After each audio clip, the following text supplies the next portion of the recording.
Raising a child has never been an easy task, but these past 2 years have made it especially bumpy. Between the COVID-19 pandemic, rising inflation, and a lack of material support from the government, millions of parents are struggling. The basic necessities for raising a child, such as food, water, shelter, and childcare, are no longer easily attainable. According to the Center for American Progress, nearly 11 million children across the U.S. are currently living in poverty. That's 1 in 7 kids nationwide. Some overwhelmed mothers and fathers may blame themselves when they're in this position, but many experts argue that society itself is at fault, not parents. The U.S. is consistently ranked as one of the worst countries in the world when it comes to child poverty rates amongst developed nations. So what's being done? Why aren't more American parents getting help? How are children being affected by this lack of support?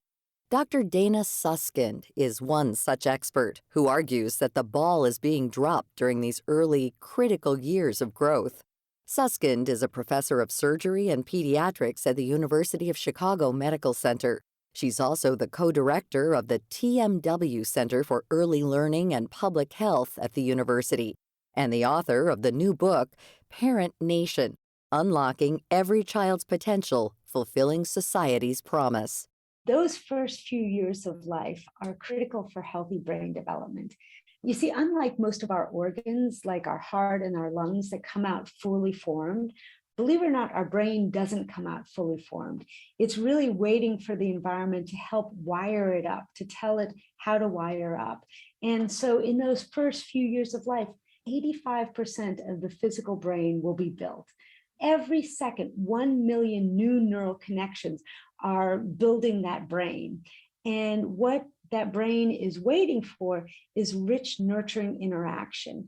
And that is what allows that brain to wire up in ways so that children can be ready to start school, they can be productive citizens. It is all thinking and learning is really dependent on those early years. It doesn't mean that later on isn't important or it's ever too late, but those first few years are critical for who we are as human beings. Because of this, Suskind believes that we have an obligation as a society to better help parents at this critical juncture. Especially over the last 2 years, she worries that the COVID-19 pandemic has severely stunted the growth of children's brains between ages 1 and 3.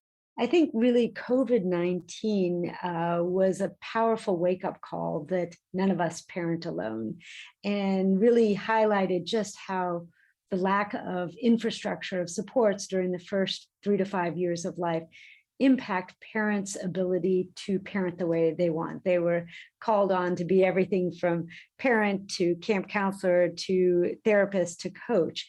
And so especially in those early years, they're struggling with the fact that there's no mandated paid parental leave, and 1 in 4 mothers are having to go back to work within 2 weeks of giving birth.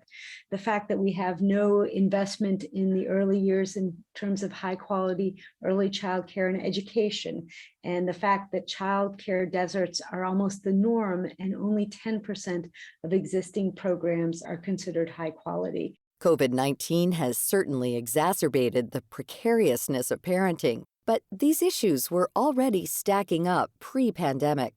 One point that Suskind cites is the lack of paid paternity leave in the U.S. To put things in context, we are literally the only one of like 38 developed nations not to have mandated paid parental and family leave. And there's such an economic case to be made for paid parental leave from women going back to work, as well as impacts for decreased postpartum depression, improved infant attachment. When dads take it, it improves the relationship if they're married, with less likely to divorce. So there's so much evidence on the importance of this, but yet because we don't have it, so many parents are forced to go back to work during the important early years, that the early period when children could most benefit from that nurturing interaction. Months of paid leave is critical to helping both mom and dad settle into these new roles. However, this time is not automatically guaranteed for everyone. According to a study from the Center on Budget and Policy Priorities, the U.S. is just 1 out of 6 countries globally that does not offer paid parental leave to U.S. employees. The only guarantee workers have is up to 12 weeks of unpaid leave without losing their jobs. But many people can't afford to go weeks without money coming in. On top of this, working families are no longer receiving child tax credit payments through the American Rescue Plan, which passed in 2021. Parents could claim the full credit of up to a historic $3,600 per child just by filing their taxes. The children that were enacted for a full year was an incredible credit. Approximately families with children 0 to 5 would get $3,000 a year to help them weather the storm, and almost 36 million families were reached by this money. So more than 61 million children were positively impacted, including 3.7 million children who were lifted out of poverty. This studies of what the monies went to really showed that they went to things like food and a roof over the head, and helped decrease the incredible levels of poverty. Unfortunately, plans to extend the child tax credit via President Biden's Build Back Better agenda has been stalled indefinitely. This means no added income from the federal government for people with children. First is obviously the role of society and government to invest more in children during the early years.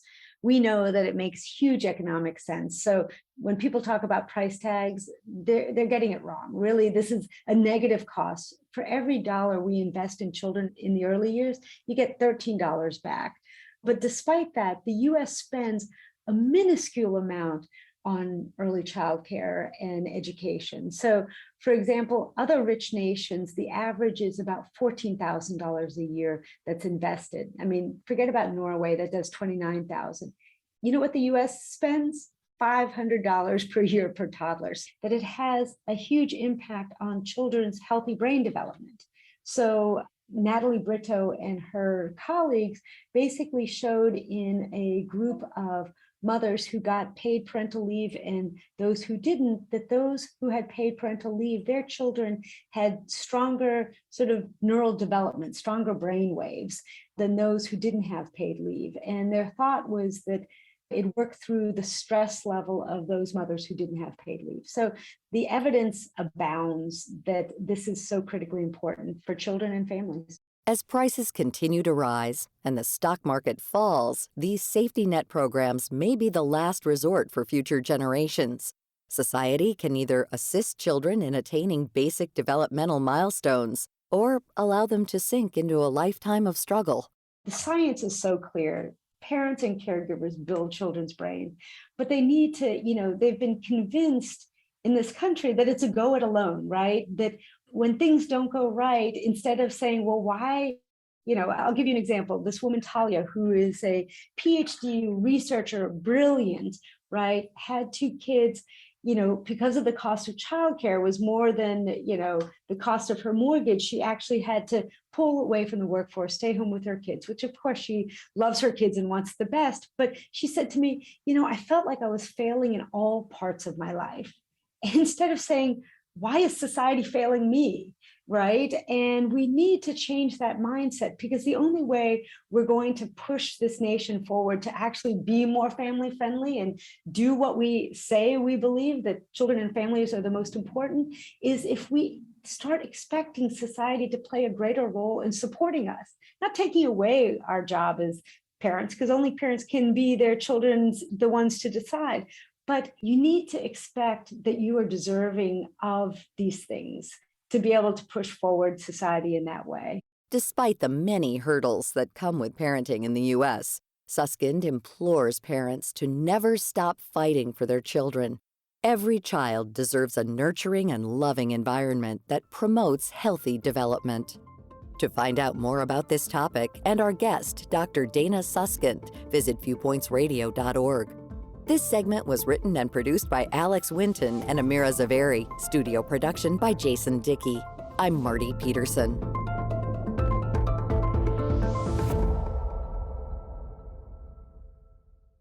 Coming up next week. An estimated 100 million Americans were stuck in 100-degree plus heat, shuttered schools, shuttered businesses, and sent electricity costs soaring as more people had to crank up their air conditioners. The rising costs of more common extreme weather events.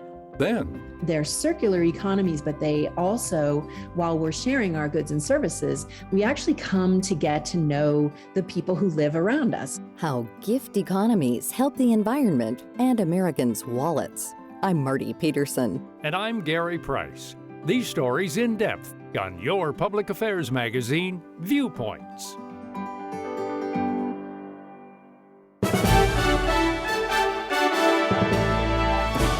And that's Viewpoints for this week. Follow us on Twitter, Facebook, and Instagram to learn more about upcoming shows and find a library of past programs on Apple Podcasts, Google Play, and Spotify. Plus, you'll always find previous segments and more information about our guests at viewpointsradio.org. Join us again next week for another edition of Viewpoints.